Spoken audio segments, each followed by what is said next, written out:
Nous sommes à Mwanda, dans la province du Congo central, la zone qui abrite l'exploitation pétrolière depuis des décennies en République démocratique du Congo. Comme vous pouvez le constater, il y a une pompe cheval derrière moi, symbole de l'exploitation du pétrole et surtout de la destruction. Il y a une pompe à côté des habitations, il y a une pompe à côté de maisons et c'est très alarmant. Voilà pourquoi nous sommes venus et dans ces documentaires, nous allons essayer d'expliquer les conséquences qui affectent bien évidemment nos communautés, notamment la pollution de l'eau, la pollution du sol, la pollution de l'air, il y a les déplacements, le problème de santé ou la dégradation de santé. Nous allons essayer d'expliquer et de montrer au monde entier que nous ne pouvons pas rester inactifs face à cette situation et nous allons rappeler que le développement ne devrait pas passer à côté du bien-être de nos communautés.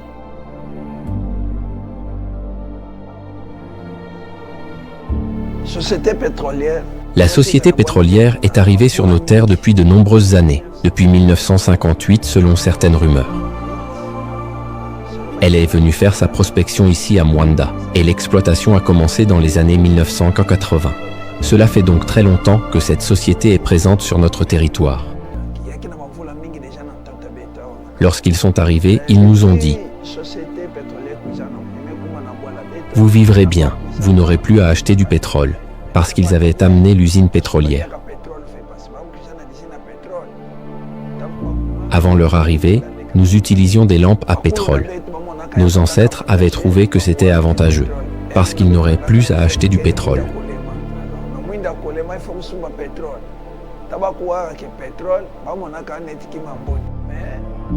Et nous, la génération actuelle, subissons d'énormes conséquences.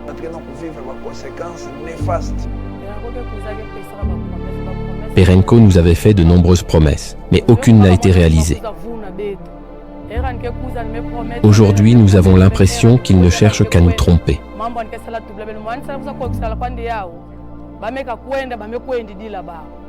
Le gouvernement, de son côté, semble être devenu le véritable associé de Perenco. Même lorsque nous nous plaignons, nous n'obtenons jamais gain de cause. À présent, même planter la tomate ne sert plus à rien, tellement la pollution est grave la tomate pourrie. Le gouvernement vient parfois faire des analyses, mais comme il est complice avec Perenco, ces analyses ne débouchent sur rien. Nous n'avons jamais les résultats, aucune mesure n'est prise et notre souffrance continue. Certes, ils ont construit quelques écoles et ont distribué du courant, mais notre situation sociale ne fait que se dégrader. La santé n'est plus bonne, surtout chez les enfants. Ceux qui se baignent dans la rivière attrapent des maladies de la peau, telles que la gale ou des mycoses. Les centres de santé qu'ils ont installés n'ont même pas de produits. Nous sommes obligés, en tant que parents, de prendre en charge nos enfants. Pourtant, cette dégradation de santé est liée à leur exploitation.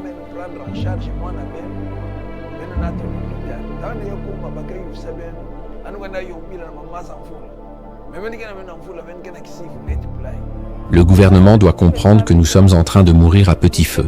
Nous vivons comme des morts vivants, malades, affaiblis, abandonnés. Nous demandons au gouvernement de trouver une véritable solution, qu'il arrête de venir nous mentir à chaque visite, qu'il se rappelle que s'ils occupent ces postes importants, c'est grâce à nous, le peuple. Pendant que nous mourons à cause des activités de Perenco, eux reçoivent des enveloppes et ferment les yeux sur notre détresse. Perenco nous tue petit à petit et le gouvernement nous laisse mourir en silence. Nous avons fait des cahiers de charges plusieurs fois.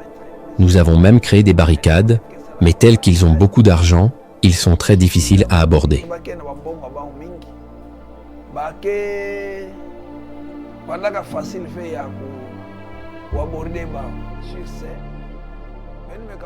Il y a peu des problèmes auxquels nous faisons face, notamment le déversement du pétrole brut dans nos cours d'eau, le déversement des eaux salées de leurs tuyauteries.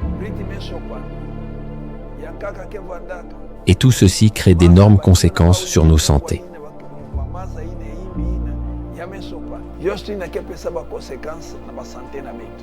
Exactement.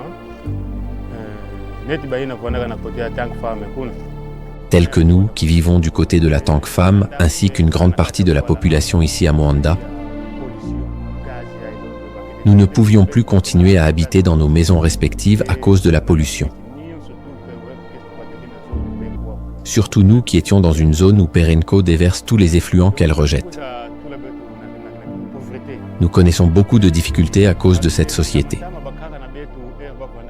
Elle est venue nous mettre en difficulté et nous appauvrir, parce que lorsque nos ancêtres pratiquaient l'agriculture, les récoltes étaient très bonnes.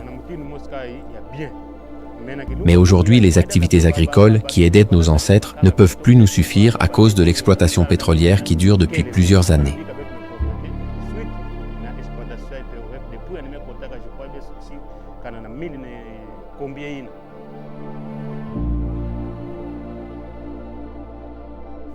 Nous ressentons constamment l'odeur du gaz, surtout lorsqu'il y a du vent. Cette odeur provoque chez nous des sensations d'étouffement et des difficultés à respirer. Les maladies sont devenues très nombreuses.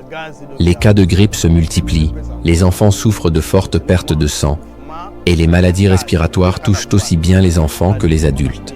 Nous sommes fréquemment victimes de maux de tête, de vertiges et d'une fatigue continue. La pollution a également détruit nos ressources alimentaires. Les poissons, qui étaient autrefois abondants, sont aujourd'hui devenus extrêmement rares. Avant, il suffisait de peu d'efforts pour en capturer, mais maintenant, il est presque impossible d'en trouver. Cette disparition progressive de la faune aquatique montre clairement l'impact négatif de la pollution sur notre environnement et sur notre survie. Cette société ne respecte pas le cahier des charges, parce que beaucoup de choses sur lesquelles nous nous étions mis d'accord n'ont jamais été réalisées. S'il continue, notre avenir sera toujours menacé.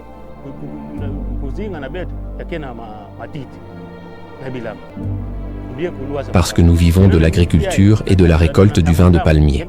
Avant, un palmier pouvait produire 10 litres.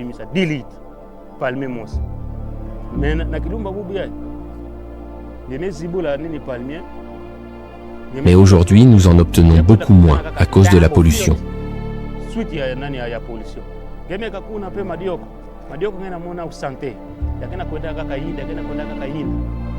Même les maniocs ne produisent presque plus. Les plantes deviennent très longues, mais dans le sol, les tubercules sont pourris et trop petits.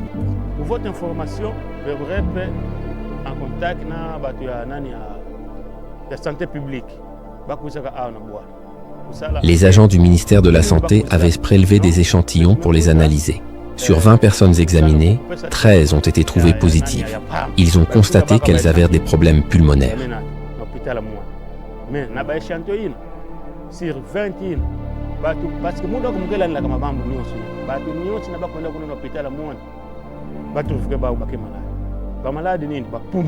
Leurs poils dégagent des gaz toxiques, et lorsque c'est allumé, les enfants et nous-mêmes souffrons.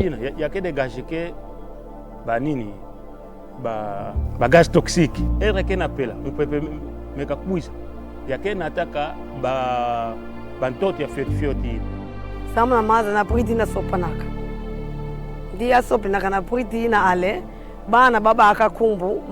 pétrole brut s'est déversé dans cette rivière, au point que les enfants l'ont surnommé l'eau de brut.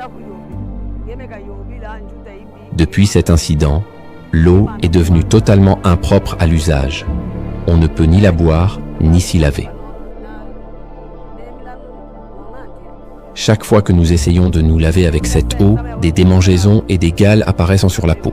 Cet événement remonte à 2005, mais ses conséquences continuent de nous affecter jusqu'à aujourd'hui. Nous demandons que cette eau soit réellement traitée et restaurée. Cependant, je doute même qu'il soit encore possible de la rendre saine, car la maladie et la pollution s'y sont installées depuis longtemps.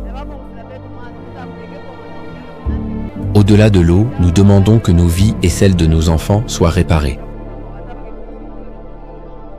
Nous avons besoin d'actions concrètes pour que nos communautés retrouvent la santé, la dignité et la sécurité dont elles ont été privées depuis des années.